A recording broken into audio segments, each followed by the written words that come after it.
pues, del lenguaje musical.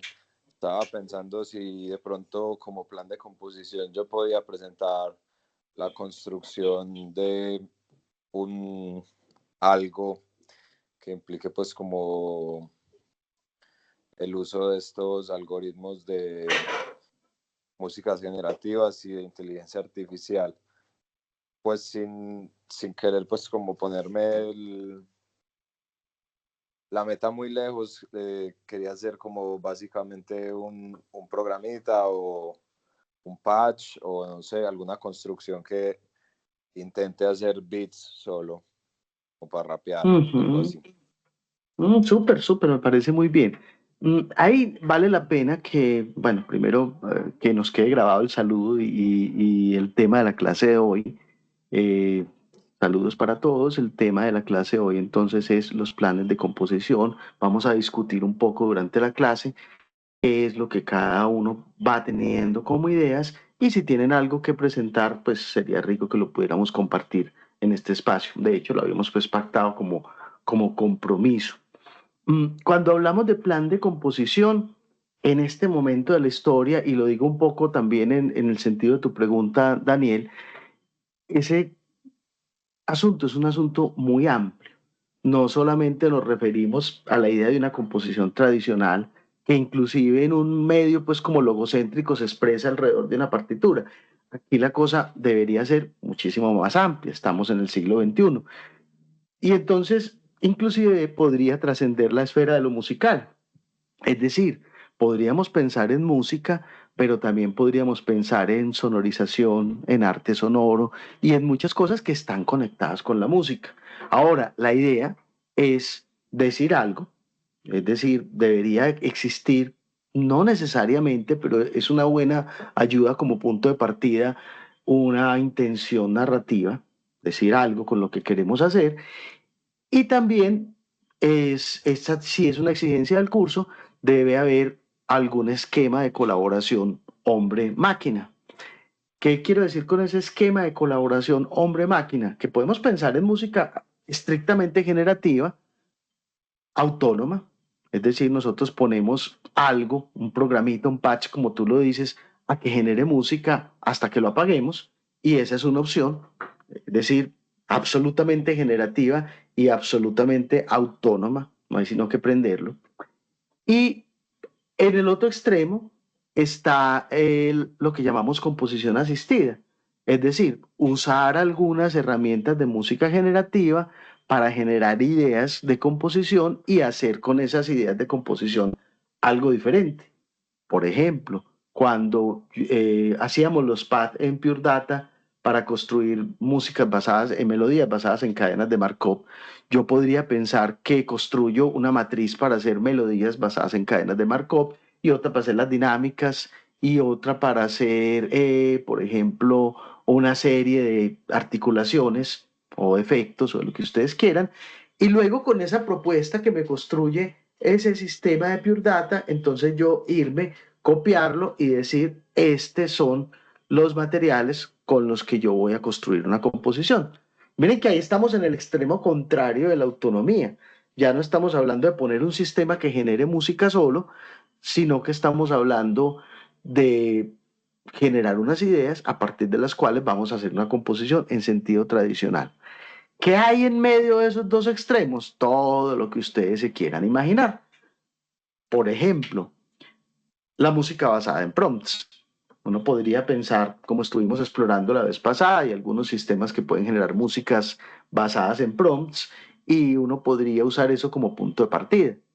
¿Como punto de partida de qué manera? De muchas maneras. Ayer me encontraba con uno de ustedes, por ahí coincidimos en el baño, y conversaba, él me decía, profe, pero es que todos esos sistemas que vimos ayer son sistemas, que vimos la clase pasada, perdón, son sistemas que tienen que ver con músicas populares y yo quisiera hacer una cosa distinta. Si bien en principio fueron pensados para músicas populares, ahí hay que hacer una aclaración y es que uno con esos sistemas podría hacer otros tipos de músicas. Yo les tengo que subir por ahí al WhatsApp para que vean algunos ejemplitos que he hecho jugando con motetes en estilo renacentista o obras corales de otros tipos, o música para cine, o leads, canciones para piano y voz con textos de poetas que he copiado para que el sistema use el texto del poeta. Es decir, eso puede saber más de unas músicas que de otras, pero igual uno podría atreverse a usarlo para muchas músicas y puede funcionar muy bien. Ahora, ese es el nivel, digámoslo, casi absoluto de autonomía. Yo solamente le estoy dando un prompt.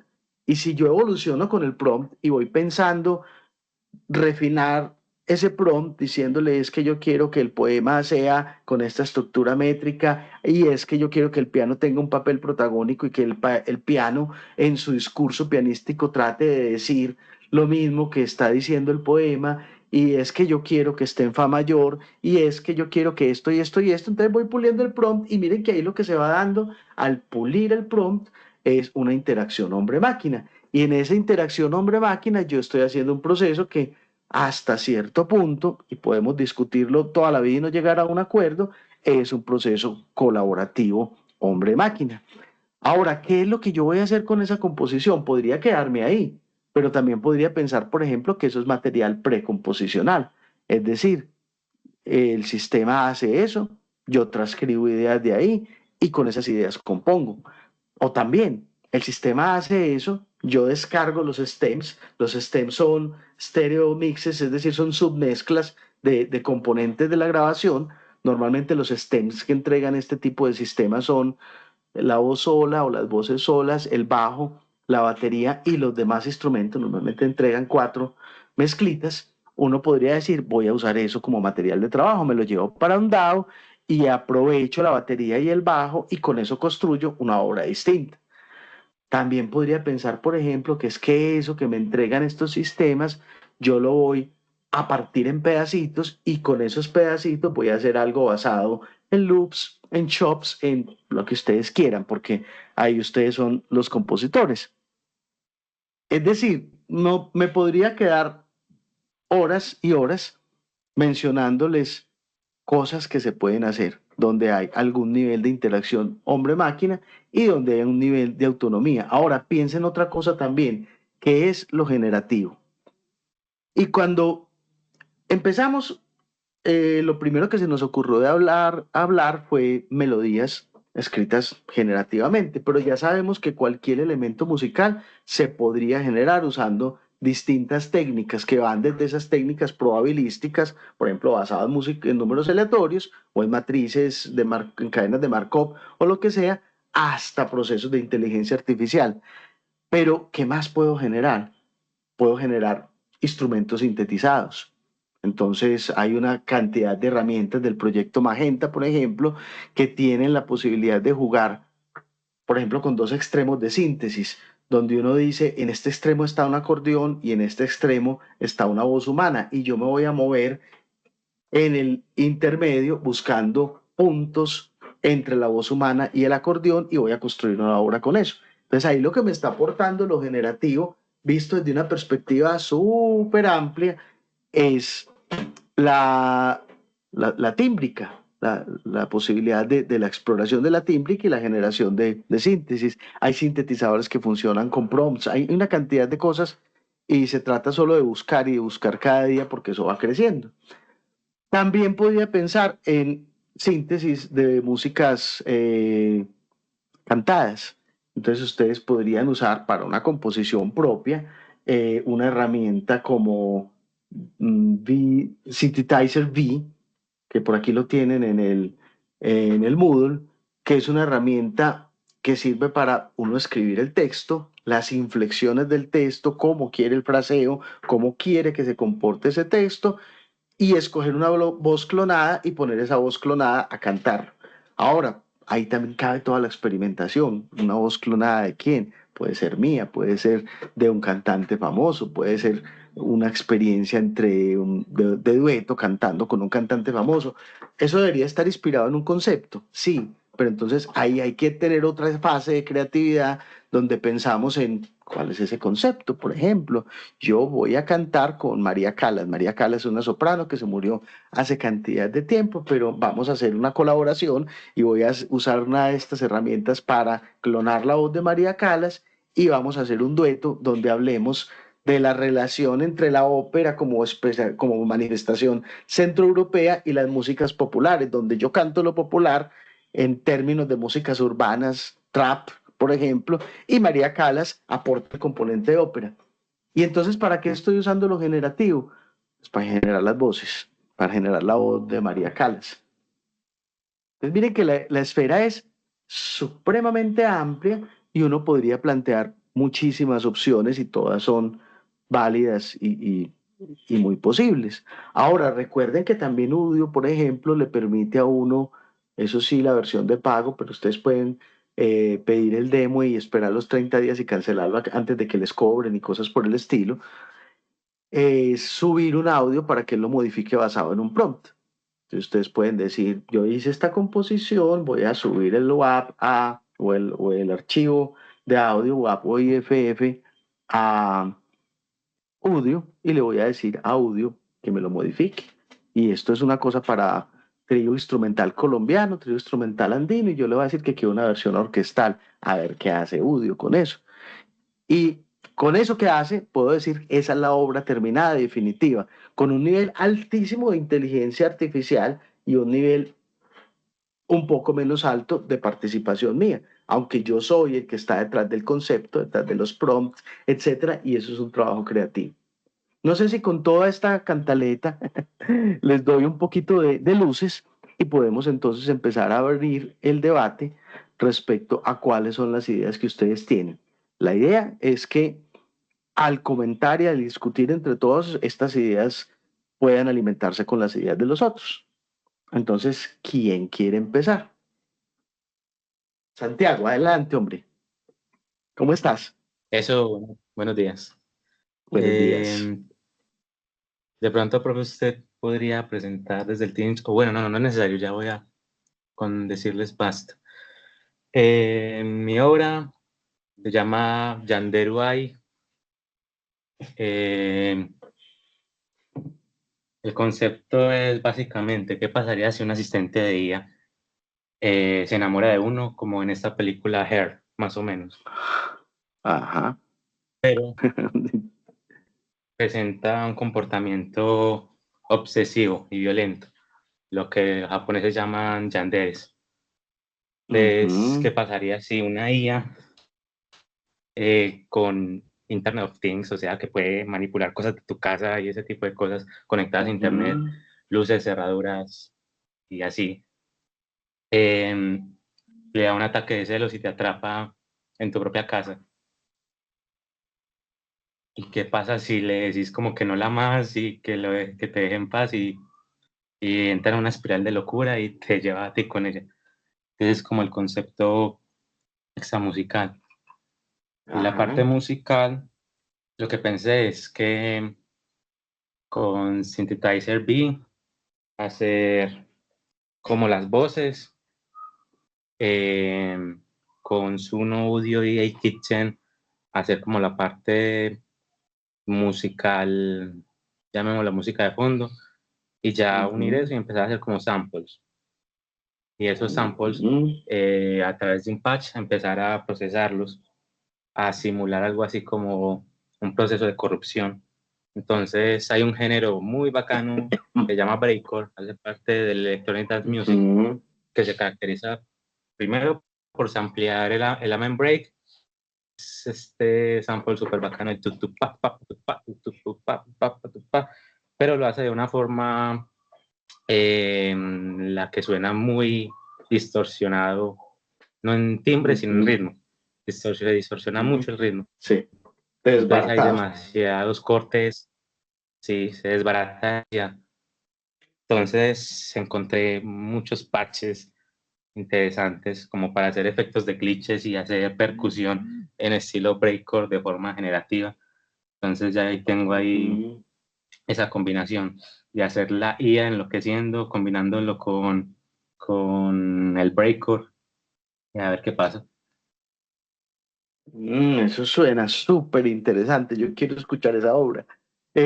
Santiago, me parece muy, muy potente lo que estás planteando de varias dimensiones. La primera es que abrís una brecha de la que no habíamos hablado. Y es que aquí hay un tema de reflexión, de debate, de pensamiento desde lo estético, y es esta relación de las inteligencias artificiales con los seres humanos. Y uno podría plantear incluso obras que reflexionen sobre eso y no tengan ningún componente de inteligencia artificial y funcionaría perfectamente para la lógica del curso. Por ejemplo, hay un capítulo del curso que se llama Implicaciones éticas y legales de la inteligencia artificial en la composición musical y uno podría decir, voy a hacer un ciclo de canciones reflexionando sobre eso, que tenga una canción ilegal, otra canción, etcétera, lo que ustedes quieran pensar, pero ahí abrís una brecha muy interesante, que es la de la reflexión sobre ese mismo objeto de las IAs, planteada con un caso que con el asunto del Internet de las cosas, inclusive más allá del Internet de las cosas, hay un concepto que hoy está rebasando el de Internet of Things, que es Internet of All, y es el Internet de todo. Un momento donde todo está conectado a Internet y perfectamente nosotros podemos ser secuestrados en nuestra propia casa usando ese tipo de recursos. Hubo un caso más o menos famoso hace unos añitos relacionado con la domótica y con las primeras versiones de Alexa de un acosador que perseguía a una chica, eso fue real, y en su propia casa la empezó a violentar apagándole y prendiéndole las luces, apagándole el televisor, prendiéndole la estufa y enloqueciendo todos los electrodomésticos al punto que se generó un caso policial grave. Ahí hay una cantidad de cosas sobre las cuales podemos hacer trabajos creativos y pueden ser trabajos creativos impresionantes. Ahora, la otra brecha interesante que abre Santiago acá tiene que ver con lo que llamamos un reciclaje, pero un reciclaje progresivo. Y la palabra reciclaje la estoy tomando un poco de un libro de Rubén Cano, que habla de estas músicas que utilizan loops y reutilizan esos loops y los reorganizan como el mashup, el mix y ese tipo de cosas que de alguna manera también abren otra puerta acá y es genero música usando herramientas de generación de música artificial y aprovecho esos loops para construir algo nuevo, haciendo un proceso de reciclaje muy en la línea del ODG. Y también una tercera posibilidad que se complementa con eso y es el empezar a desbaratar esa música que se generó haciendo transformaciones, utilizando herramientas generativas para hacer esas transformaciones.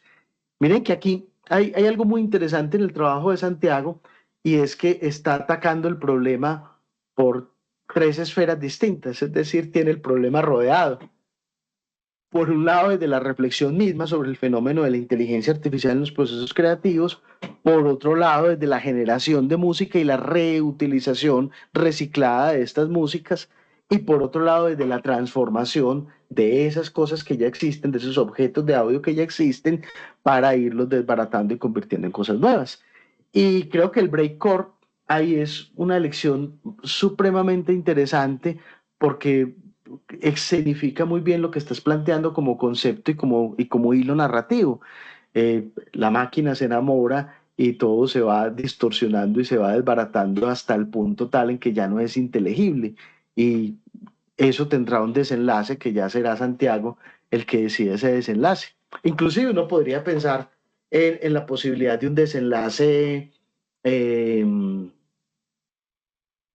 interactivo.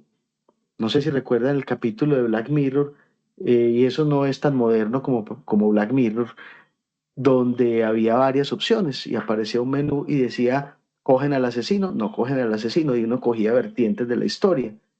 Aquí también se podría pensar en algo semejante. De hecho, esas películas que tenían rutas son tan viejas como el DVD. Cuando apareció el DVD, apareció el menú de los DVDs, se experimentó con algunas películas donde había diferentes rutas narrativas. Entonces la película se interrumpía, aparecía un menú y uno escogía así por este lado, o a veces entre tres o cuatro opciones. Y entonces la película tenía combinatoriamente 8 o 10 películas incluidas. Eso es tecnología de los 90. Sin embargo, pues Netflix nos lo reencaucha y nos lo presenta como una innovación, y ya en el mundo del streaming pues puede ser una innovación, pero miren que ahí hay posibilidades también de acrecentar este asunto. Bien, comentarios sobre lo que nos acaba de contar Santiago en términos de preguntas para él, de ideas, de cosas que ustedes digan, qué chévere, eso lo puedo retomar y lo puedo utilizar de X o Y manera. Comentarios sobre Santiago. Daniel. Yo quiero decir algo, sí. Adelante. Más que comentario como tal, es más bien como una idea o incluso una referencia que se me ocurre, no musical, y es un episodio.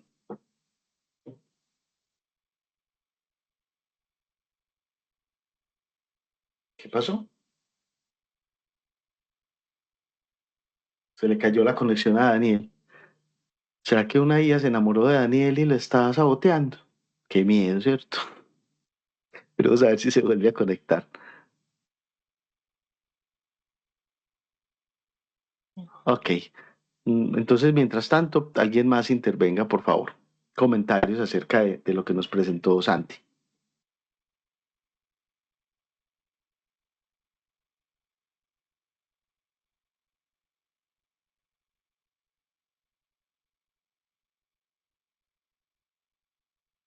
Aquí volvió Daniel. Hola, profe, sí, sino que se me descargó el computador. No te preocupes, hombre. Adelante. Ya, bueno, retomando brevemente, no, que hay una idea que le quiero dar a Santiago que le puede servir como para generar la narrativa de la pieza, y es un capítulo de Los Simpson, precisamente es una casita del terror, no recuerdo cuál, en la que ellos instalan una especie de inteligencia artificial que les ayuda a controlar los componentes básicos de la casa, prender las luces, lavar los platos, abrir y cerrar puertas, y todo el desenlace macabro que va teniendo como la IA a medida que se va corrompiendo en la casa. Y también un episodio de Futurama en el que se hace referencia a, ¿cómo se llama esta película? 2001, Odisea del Espacio, con la IA que hay en la nave, en el Planet Express, que es la nave de Futurama. Sí, en el que también se muestra cómo la IA se enamora de Fry y por enamorarse de Fry no lo deja salir de la nave. Entonces, pues no sé, creo que hay un par de referencias no musicales que me parecen valiosas que puedes tener en cuenta como para desarrollar un poco la narrativa de la pieza, o lo extramusical de la pieza al menos. Muy interesante. Vos estás hablando de un episodio que se llama Treehouse of Horror 12 y es de la temporada 13. Sí, eso, ahí está, tal cual. Muy bien, no crean que soy un experto en los Simpsons, sino que soy rápido para buscar en internet.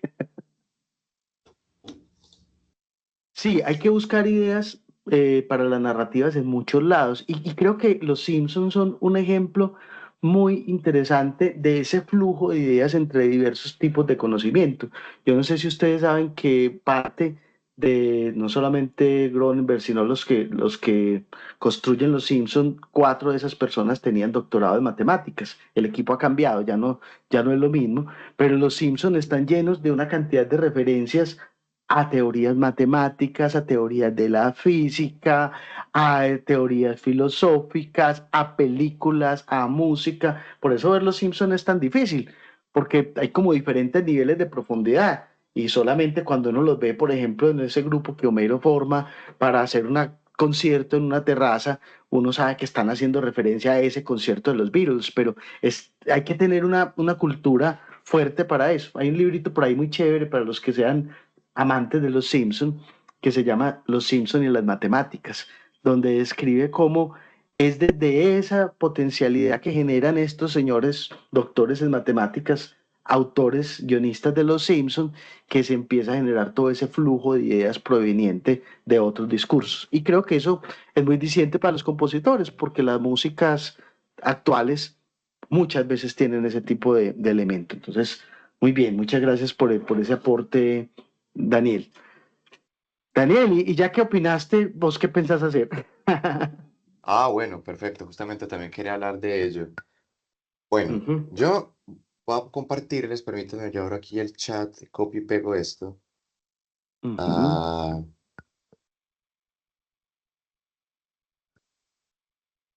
esta canción que la estoy compartiendo acá es un comercial de una marca, si quieren la pueden ir escuchando ahora.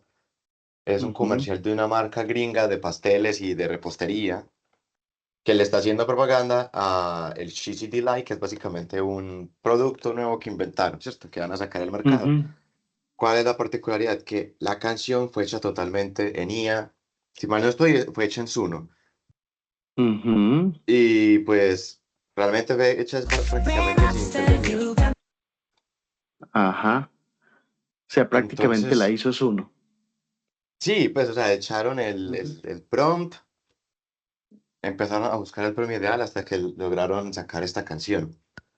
Entonces, eso me generó la siguiente inquietud y es si, eso, se me vino a la cabeza un comentario que usted hizo alguna vez en clase y era que, un comentario que era cita de alguien más que no recuerdo de quién era, que era referencia a las IAs van a ser la herramienta con la que la gente del común va a hacer su música y la música de verdad Ujú, va a quedar para los compositores, para que de verdad nos encarguemos de ella, ¿cierto?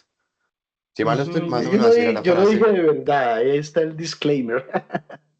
Ahí está, ahí está. Entonces, a mí me parece una frase un poco dura, pero me pareció interesante pues traerla a colación, porque digamos que el tema de las inteligencias artificiales generan, es como el partido de Colombia con Argentina hace poquito, genera muchas sensaciones y muchas emociones en la gente, Ujú, porque hay quienes son, quienes se emocionan, quienes se asustan, quienes tienen un pensamiento muy tecnófobo, quienes tienen un pensamiento muy aceleracionista y quieren, mejor dicho, traer una supería que nos ilumine, nos lleve al futuro. Entonces uno se va a la raíz del problema bueno, del problema no, de la situación más bien, porque problema pues tampoco es una situación, y uno se encuentra con que es básicamente la situación del capitalismo tardío las que nos trae a colación este tipo de herramientas como la CIA. ujú, Entonces uno se encuentra con un panorama tecnológico en el que la tecnología, a mi parecer, no se hace para humanos o no está hecha pensada para humanos, sino simplemente por satisfacer muchas veces alguna necesidad de algún ingeniero de crear algún producto o de establecer ujú, alguna solución a algún problema que él ideó. Entonces, cuando estas IAs de música salen al mercado, me trae también a la mente una frase que dijo Adam Neal, que es un youtuber, es un músico, que habla de, tiene un video que hace poco también les mandé en clases, les compartí, que habla de inteligencia ujú, artificial, en el que él decía que estas inteligencias artificiales que se dedican a hacer música tienen la particularidad de que son un tanto inhumanas y también un tanto anti-historia de la música porque son reduccionistas en su proceso de crear la música. Es decir, ignoran por completo la historia de, digamos, yo qué sé, del blues o del jazz o de cualquier tradición musical popular y simplemente queda reducida a un prompt que se pone en una interfaz para soltar una canción diluida de lo que es el género y la tradición realmente. Entonces, juntando todos esos como lineamientos y pensamientos y cuestionamientos que me hago en torno a esto, se me pasa por la cabeza, bueno, pues la música perfecta, la música que queda maravillosa para crear con estas IAs son precisamente jingles de productos, que ujú. si nos vamos a pensar incluso no me sorprendería que es la razón por la que se hizo, o sea, es más barato pagar Suno mensual o Suno anual que pagarle a un compositor y encima pagarle regalías a un compositor para que Ujú. componga un jingle. Sí, claro, eso Entonces, está pensado, yo diría que más allá de los jingles es en términos de los creadores de contenido. También el que necesita, por exacto, ejemplo, una cortinilla para o una intro para un video de YouTube o cosas por el estilo. exacto. Y eso también me trae a colación la música que suena en los videotutoriales, por ejemplo, que todo el mundo ha escuchado. El famoso pararararán. Esa musiquita que está en todos los videos tutoriales de entre el 2012 y el 2015, que es música que no tiene derechos de autor. Entonces me hace pensar que yo puedo usar la IA, pues Uno, Udo, la que sea, para generar estos jingles de productos inventados y hacer una especie de instalación sonora en donde suenen todos los jingles a la vez de estos productos que me voy a inventar, pues algunos basados obviamente en la realidad, ¿no? O quizás inventar algunos productos locos. Y también se me ocurre ahora generar esa música sin derechos de autor, que la música sin derechos de autor tiene la particularidad de que es la música más vacía, más de fondo, más, o sea, sin contenido del mundo. O sea, ni siquiera el musak que está hecho para hacer de fondo suena tan a eso. Entonces, sí, eso es como la intención. También no quiero intervenir los audios que me genere la IA. Lo complicado en este caso va a ser encontrar el prompt ideal para lo que quiero producir. Entonces, quizás eso es lo que más me lleve tiempo y más me lleve a encontrar la manera de relacionarme con la IA para saber cómo pedirle exactamente con el prompt indicado. Pero eso es como la idea, generar estos jingles, esta música sin derechos de autor, esta música de fondo, porque honestamente, aunque es un poco derrotista y un poco fatalista, me parece que estas inteligencias artificiales no pueden dar para mucho más que para eso. Claro, no falta el ingeniero o el músico con mucho tiempo libre que le pueda sacar mucho jugo a esto, no lo dudo. La tecnología no es hacer una herramienta al fin y al cabo, pero no sé, en el estado actual de la sociedad y en el estado actual de la música popular y de las músicas masivas, sinceramente me parece que es la música ideal que se puede crear, una música de jingle, de propaganda, de publicidad, como la música de Temu, de la propaganda de Temu que aparece en todas partes. Yo estoy seguro y yo puedo garantizar que esa música fue hecha con IA. O sea, yo puedo apostarlo por lo que quieran, porque es una música que suena a eso, es una música de fondo, es una publicidad más y está hecha para ser pegajosa y claro, no lo critico, pero me parece que también como hablábamos ahorita, en esta época de creadores de contenido, de contenido ligero, de contenido rápido, de contenido de 30 segundos para las redes sociales, para el algoritmo, no veo otra utilidad más que hacer música para eso. Y claro, no se trata de satisfacer un algoritmo o de satisfacer a una sociedad que está abogando por ese tipo de contenido, sino más bien como de generar precisamente, llamar la atención hey, estamos teniendo estas herramientas que parecen hechas básicamente por un dios, porque esto hace 20 años, 30 años no se imaginaba, y las estamos usando para hacer jingles, que no tiene nada de malo, pero solamente las estamos usando para hacer jingles, o música de creadores de contenido, o música para propaganda, para publicidad. Entonces, lejos de ser la gran herramienta creativa que son, se están convirtiendo inmediatamente salen al mercado en parte del statement y se convierten en eso, en productos diluidos de lo que se podría llamar música popular o música masiva. Entonces, esa es como la gran, digámoslo, Ujú. idea que tengo entre manos. Daniel, me gusta mucho lo que estás planteando, sobre todo porque tiene ese componente de tu reflexión respecto al tema y esa interacción con una cosa que está pasando y la mirada como compositor que te lleva a construir una instalación donde los contenidos son generados con IAs a partir de prompts y ese tipo de cosas. Me parece que es una idea potente y que puede funcionar muy bien y que vale la pena que colecciones la historia de todos los prompts para que podamos analizar esas interacciones y digamos, sería interesante por ejemplo, que los prompts formaran parte de la instalación, donde uno pudiera decir Sí, es que los prompts están sonando allí, pero están puestos en alguna parte para que uno los pueda leer. Ahora, sí, decir dos sí. cosas que me parecen muy interesantes para aportarle a reflexiones posteriores que vamos a tener sobre esto. La primera es lo del enfoque reduccionista. Mm, yo diría que, bueno, me voy a devolver, esa no va a ser la primera. La primera tiene que ver con los tipos de herramientas que se están construyendo y las intenciones y los financiadores que están detrás de eso. Si ustedes están viendo juiciosos la secuencia de los videos de Valerio Velardo, hay uno que habla de los casos de uso y los tipos de herramientas que hacen música generativa. Y él básicamente habla de dos grandes universos. Un primer universo es el de esas multinacionales que tienen muchísimo dinero y que están haciendo este tipo de cosas pensadas como productos, con un target de mercado claro, que son los no músicos, para que los no músicos, sobre todo porque si uno va a pagar por algo es porque trabaja de eso, son esos creadores de contenido. Entonces, hay una de esas, de ese tipo de herramientas que está pensada muy desde esa perspectiva de ser un producto para un target de mercado muy específico, con unas intenciones muy específicas, donde te digo, tenés toda la razón. Pero hay otra familia de eso muy grande que está además generando otra inquietud importante en el desarrollo de este tipo de cosas y es la del software open source por un lado y por otro lado el software que está pensado básicamente desde proyectos de investigación de las universidades.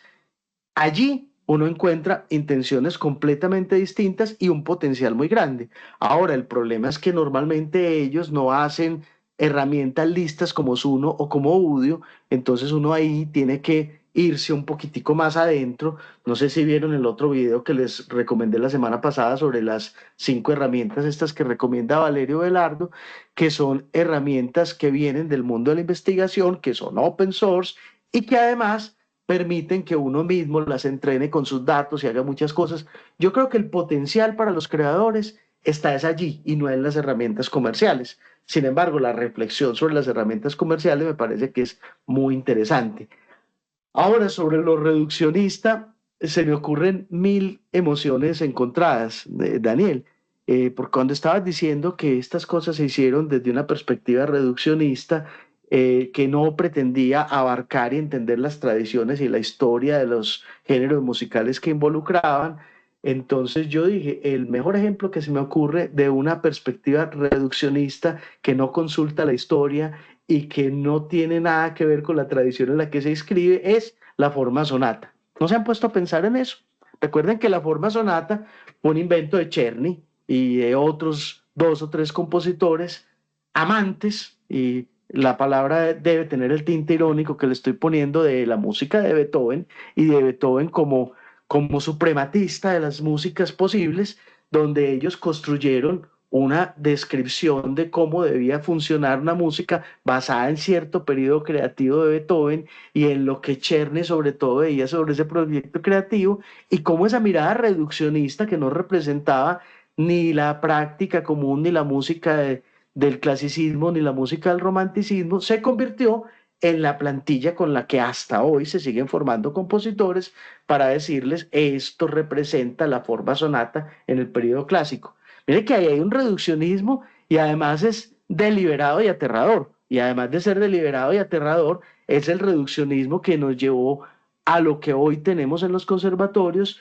como deconstrucción de la forma sonata y como herramienta casi suprema para formar a los compositores en la forma más prestigiosa de música que existe, como lo dice Rosen en el libro de las formas de sonata. Y esta música más prestigiosa que existe es una tradición inventada, que completamente se cae de su peso porque no consulta las tradiciones y no consulta lo que realmente pasaba con los compositores. Yo creo que lo que está pasando con las IAs y la posibilidad de entrenamiento es mucho menos reduccionista que eso. Ahora, el problema allí va a ser, como siempre, el mercado, por un lado, de las intenciones de mercado, pero por otro lado también los datos de entrenamiento que se tienen para estas IAs. Entonces, claro, si se quiere entrenar con, por ejemplo, todos los videos que hay en internet de música, se va a encontrar que casi todos son músicas mainstream. Y entonces estos aparatos van a aprender a trabajar con músicas mainstream. Pero piensen, por ejemplo, en el proyecto este de Bach, que forma parte del proyecto de Magenta, de armonizar corales en el estilo de Bach, que se llama, no me acuerdo qué, Deep Bach, ya me acordé. Está con unas intenciones completamente distintas y con un potencial completamente distinto. ¿O qué pensás, Dani y compañeros? No, pues, no, que le doy la razón. Sí, sí, no, estoy completamente de acuerdo, la verdad, no puedo objetar, sino que cuando lo que a mí me frustra y lo que me genera angustia inclusive es que es ver como también todo el evento social y todo el evento económico que genera. Entonces, por ejemplo, uno toparse con la típica música de anuncio, entrando a YouTube o entrando a TikTok o entrando prácticamente a cualquier medio de entretenimiento que requiera de una pantalla y de conexión a internet, suena igual. Y no digo que sonar igual es malo, y más aún cuando se trata de música de publicidad, sino que Ujú. siento que Esa es la la idea. reflexión, sí, sino que siento que no se hace una reflexión en cuanto a eso, porque siento que el hecho de que suene igual se está haciendo más agresivo. Es como si se quisiera Ujú. compartimentar un poco el asunto de la música y de la música como consumo, como medio de entretenimiento, como medio, no como medio artístico, sino como medio de entretenimiento, como consumo, como producto, que pues finalmente no tiene nada de malo, hay que comer. A Beethoven le toca comer, a nosotros nos toca comer, yo eso lo entiendo, pero me parece que está siendo muy agresivo ese algoritmo, está siendo muy incisivo en precisamente en que tiene que sonar así, es que tiene que ser así, porque por ejemplo hay Sí. un youtuber que consumo mucho, que él suele bromear con que él dice que denle like y suscríbanse para que el todopoderoso algoritmo pueda recomendarme, porque ya nuestras vidas dependen de él y no de encomendarme a Dios. Entonces, siento que es más como eso a lo que quiero acercarme. Y cuando digo reduccionista, me refiero más a eso, como que Ujú. quizás la palabra no es reduccionista, sino más bien agresivo. Es muy agresivo la Ujú. manera en que los algoritmos hoy en día fusionan, en el que las empresas nos quieren meter los productos. Entonces, sí, ya con lo que digo, como que logré despar un poco más la cabeza y siento que me quiero acercar es más como a eso, como a acentuar lo agresivo que puede ser y que muchas veces uno no se da Ujú. cuenta porque uno lo normaliza. Y uno dice, bueno, pues cuando Ujú. abra YouTube me va a encontrar con un anuncio, o sea, eso es lo mínimo que puede pasar. Pero es como que, ¿en qué punto de la historia estoy en el que incluso para ver un video de relacionado a cualquier cosa o simplemente al prender el computador voy a encontrarme un anuncio? O sea, ¿hasta qué punto está la Ujú. publicidad inmiscuida en la vida de la gente? Ujú. O el soborno de tener ya YouTube Premium para no ver anuncios. Ajá. O también de la discusión de esto de la economía de la atención. Ujú. Sí, que es una cosa aterradora. Pero mira que allí lo que está en ciernes es realmente ese tipo de uso de la inteligencia artificial para convertirse en productos y ahí está pues el perverso mercado. Ahora hay un problema. ¿Quiénes son los que tienen plata para entrenar los grandes sistemas? Pues el mercado. Entonces es un juego Claro. absurdo del capitalismo, pero yo soy un poquito más optimista que vos y veo una luz al final del túnel en el software open source y en la cantidad de herramientas Sí, de estas que se están entrenando desde la perspectiva no de empresas, sino de locos activistas o hacktivistas, porque están muy conectados con el universo de los hackers que quieren aprovechar este tipo de cosas y darles un uso creativo, subversivo, si se quiere, que creo que es el que tiene el potencial y en el que nosotros nos debemos inscribir. O sea, nosotros no deberíamos ser usuarios de Zuno. Y yo les muestro esas cosas para que ustedes vean en qué está el estado del arte actual de las cosas, pero seguramente nosotros si queremos trabajar con este tipo de herramientas debemos ser usuarios de esas herramientas donde nosotros mismos podemos poner las reglas de juego, donde nosotros mismos podemos crear la herramienta, entrenar la herramienta y hacer ese tipo de cosas para no depender de esas lógicas aterradoras del mercado. Y en ese sentido, pues referido como a ese subconjunto especial de lo que está pasando con las inteligencias artificiales, que desafortunadamente es el 99% de lo que está pasando, me parece que tu reflexión es muy potente y va a ser de mucho aporte. Démosle la palabra a Santiago. Muchas gracias, profe. Iba a comentarle a Daniel dos cosas, que es básicamente cómo quiere orientar los productos que puede hacer, o productos surreales, como ya le había comentado, como hace Omega Mart, que es una parodia a Walmart, con productos muy extraños como limones con ojos, o un jugo de ¿Cómo se naranja llama? que Omega nunca deja de Walmart. llenar el vaso. Omega Mart, Omega Mart. Ok. Uh-huh. sí, él ya lo conoce, pero bueno, para que los otros si Uh-huh. quieren también lo conozcan. que si quiere representar como la parte de inquietud, pues que puede hacer productos por ese estilo. O lo otro es que puede hacer productos que se noten baratos, o sea, baratísimos, como que la línea Como de Temu. cono del éxito. Sí, exactamente. Si quieres hacer esa parte como que se ve tan... Porque es que a ver qué pasa, como las inteligencias artificiales facilitan muchas cosas, entonces se empiezan a utilizar para crear productos cargazón, básicamente. Entonces uno ya empieza a notar como los patrones de que se utiliza mucha inteligencia artificial para cosas de 5 pesos y se empieza a asociar como esa sobreproducción a productos baratija desechables. Como por ejemplo Sí, este señor que se puso a anunciar la fábrica de chocolates, creo que fue en Noruega, y con inteligencia artificial y obvio las imágenes se veían bacanas y todo y la fábrica de chocolate era una bodega casi abandonada con 3 cosas ahí puestas. Entonces, como que si quieres explotar esa sensación de productos baratija, entonces, y si quieres hacerlo de la instalación, que pongas imágenes hechas con IA justamente, ponerle como, ok. bueno, un detergente que diga limpia todo y ya, pum, dame el nombre de ese detergente y dame una idea para el concepto de la marca.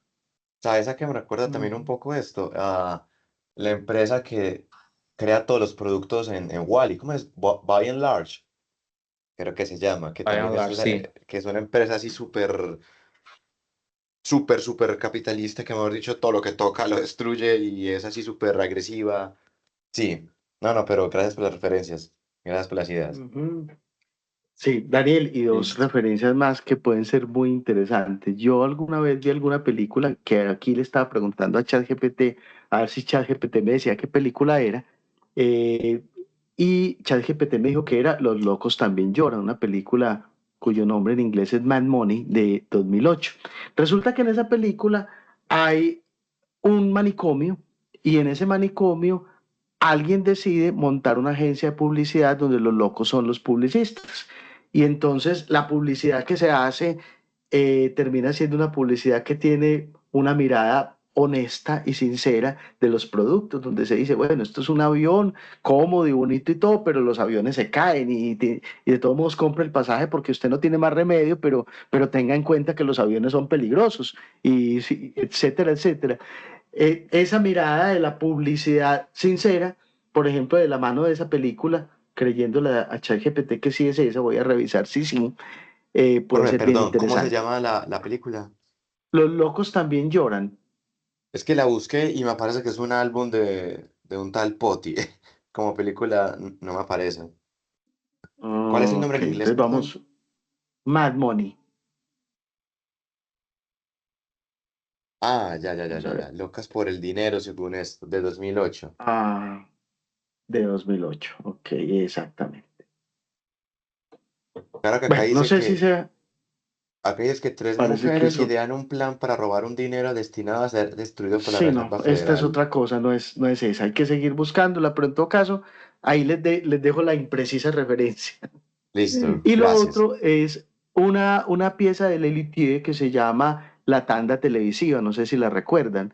Y en esta tanda televisiva hay cortes de comerciales y hay uno que se llama Nopol Limpia Polillas, que es un producto insecticida. Pero entonces hay alguien que siempre está diciendo, no, pero mira las polillas, cómo las van a matar, qué pesar, son animalitos que merecen la vida. Entonces vuelven y cantan el jingle, pero diciendo que Nopol las ahuyenta. Y entonces este tipo dice, pero ¿cómo las va a ahuyentar, pobrecitas? Ellas necesitan su casa. Si ellas están viviendo en la casa de ustedes es porque necesitan el abrigo y el cobijo de alguien. Entonces ellos van modificando el jingle para darle gusto al consumidor hasta que a lo último dice, polillitas, la ropa está servida con Nopol más rica, Nopol en sus 3 sabores, lana, algodón y poliéster, porque entonces ya se convierte en un producto para que las polillas crezcan sanas, fuertes y hermosas. Lo que significa que seguramente el producto nunca hacía nada si el producto existiera, pero el publicista está dispuesto a vender a costa de lo que sea diciendo lo que tenga que decir. Muy bien. ¿Quién más nos cuenta de sus ideas?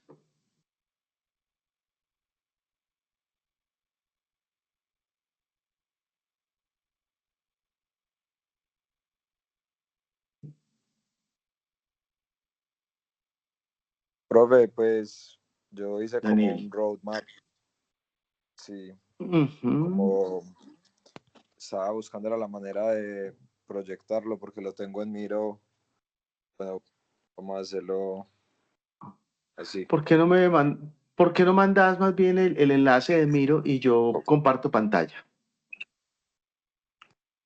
De una, por el grupo. Por el chat de esta conversación. Deme un segundo para hacer eso.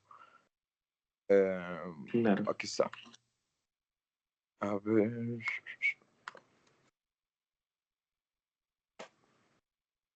Bueno, y de ahí lo paso al chat del Teams. Ujú. A ver.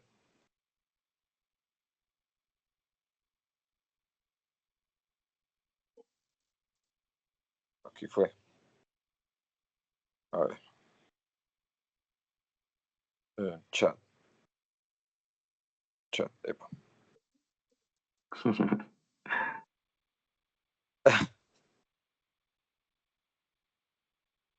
A ver si se deja por acá. Sí, ahí fue. Ahí apareció. Vale. Excelente. Ahí vino.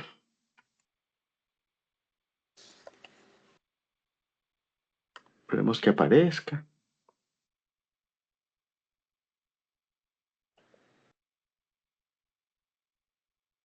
Mm,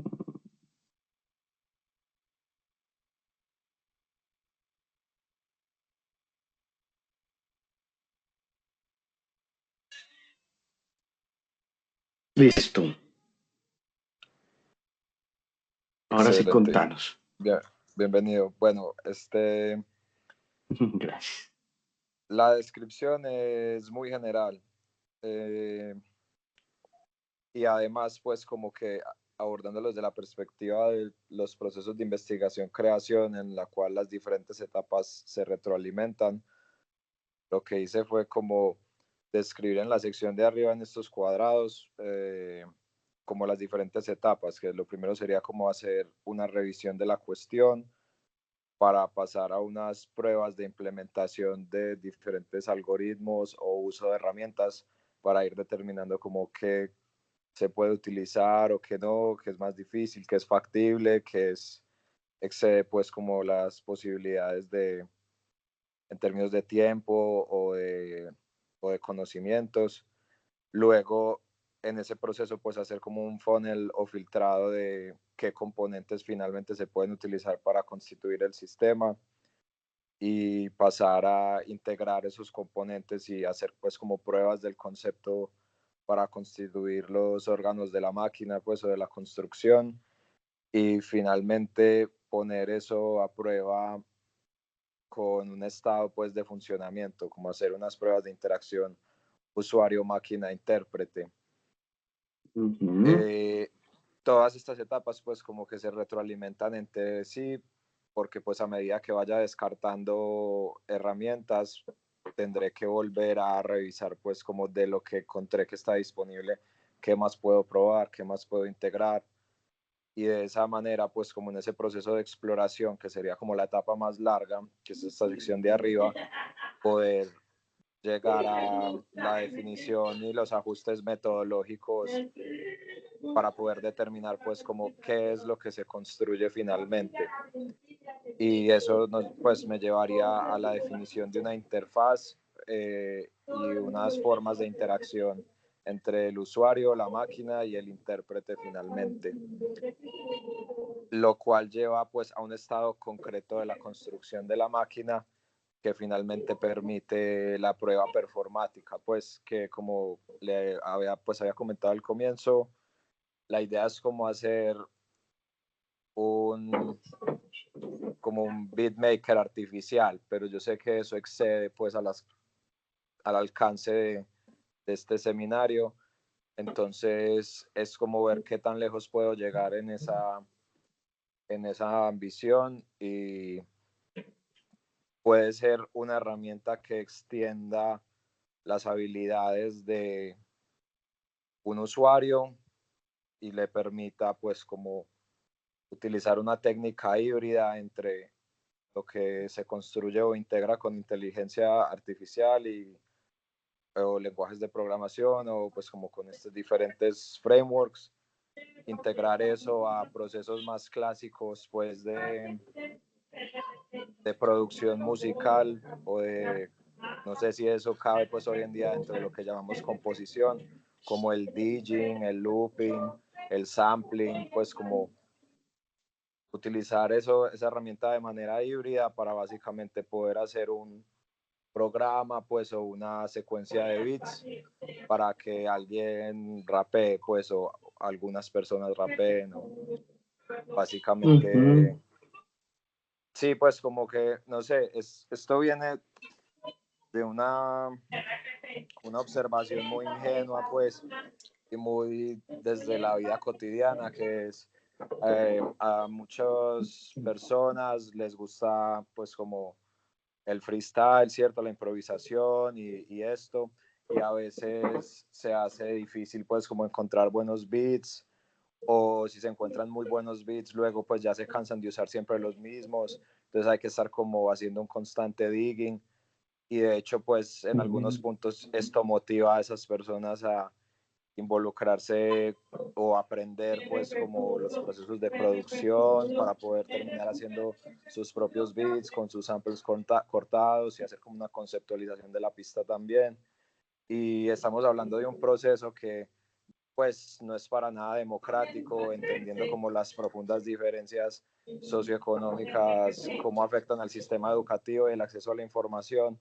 Entonces sería muy bacano pues como al final poder llegar a esa meta de que si alguien quiere rapear, que pues es un buen ejercicio como de autorreflexión, de flexibilidad del uso del lenguaje, hasta terapéutico de cierta manera, pueda simplemente abrir una app en el celular o una aplicación web o algo así y darle play y tener como una secuencia que nunca acaba y que tampoco aburre, básicamente, que le ayuda pues como en ese viaje de literal querer expresar sus ideas.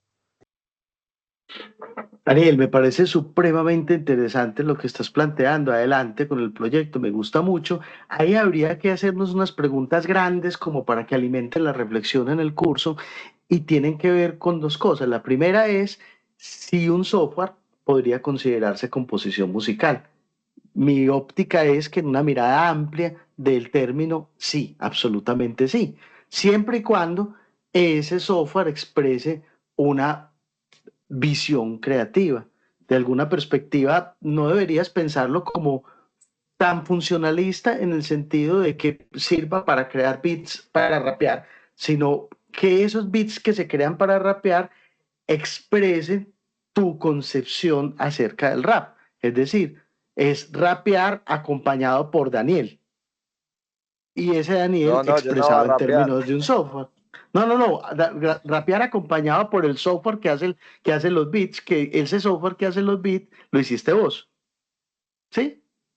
Entonces lo que estoy planteando es que si vos De haces el hecho, software que hace los beats, ese software debería no solamente implementar cómo funciona el beat de un beat de rap, sino tu visión acerca de eso.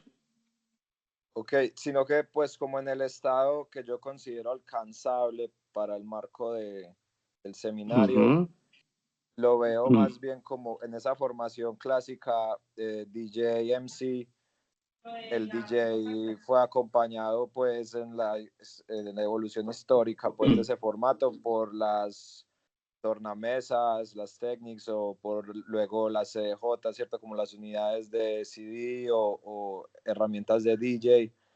Y esto en el estado inicial pues que lo planteo para el curso, para el seminario, es algo que obedece a esa naturaleza, como una herramienta que le da la posibilidad a alguien que no tiene unos vastos conocimientos musicales de poder decir, aquí le doy y les picho un botón y me tira un patrón de drums y luego acá les picho otro botón y me tira un bajo y les picho otro botón y me monta un sample que está en la tonalidad del bajo y cae bien con los drums y de alguna manera a base de interacciones muy básicas como espichar botones y mover perillas, se le puede dar forma a la estética, pues como que se puede, no sé, malear de alguna manera como la estética o la intención o el sentimiento, la temperatura, no sé pues qué atributo sea más Exacto. apropiado para Pero mira que describir eso.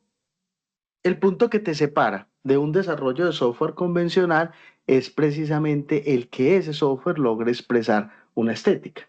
Y esa estética puede estar en la interfaz, en la manera como estás pensando que el usuario va a seleccionar esos elementos para construir su bit, por ejemplo, porque eso va a tener unas consecuencias sobre cómo suena. Y a veces hasta los colores de la interfaz van a inspirar en qué orden van a pasar las cosas, por ejemplo, y ahí estás transmitiendo indirectamente tu intención. Es decir, no es la intención funcionalista solamente, sino la de que esto sea portador de una estética y esa estética sea la visión que vos tenés sobre estos géneros. Que hacías una pregunta ahorita y es si estos géneros se podían mirar como composición y yo diría absolutamente sí. Lo que pasa es que hay que tener la mente amplia pues como para mirarlo desde esa perspectiva, pero yo pienso que sí, que el DJing y todo ese tipo de cosas son una forma de composición musical. Ahora, la democratización en el arte creo que también es una perspectiva política muy interesante que hay que trabajar, no desde solamente desde la perspectiva de producto, pues como decía ahora Daniel Salcedo, sino desde la perspectiva de empoderar a las personas para que se puedan expresar. Porque por allá hay una Literal. educadora musical muy famosa que se llamaba Violeta Gensi de Gaiza, que decía que la música es un derecho humano y un derecho que hay que garantizarle a las personas. Ay, ya se acabó la clase porque son las 10:03. Entonces, qué pena, Dani, no darte la palabra y muchas gracias a todos por la asistencia. Nos vemos entonces la próxima semana. Recuerden subir sus propuestas al Teams para que podamos tenerlas ahí. Chaito. Muchas Hasta luego, gracias. profe. Hasta luego. A ustedes, Profe, muchachos. hasta luego. Gracias, profe. Adiós. Hasta luego, profe.